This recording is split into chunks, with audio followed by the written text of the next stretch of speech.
আচ্ছা, আমরা ওপরে ছিলাম তো সেই জন্য ওপরে এগুলো দেখা যাচ্ছিল গেটে, আমরা নিচের দিক দিয়ে এটা ঢোকারে। আচ্ছা, এটা কী রান্ধারা থাকতো রাজারা, কিছু বোঝা যাচ্ছে না। না সাজা ফাজা দিত না কি এখানে? ক্যাদিদের মতন রাখা সব যেন।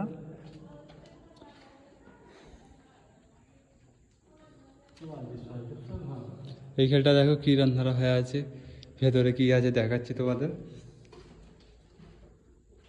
কিছুই নেই, ছোটো মতন।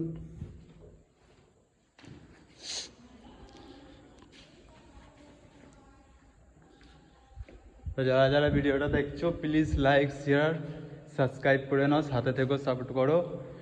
নেক্সট ব্লগ ভিডিওয় তোমাদের আমি দেখাবো নতুন জিনিস। হ্যাঁ, এটা সেই ওটা সিঁড়ির ওপরে। হ্যাঁ।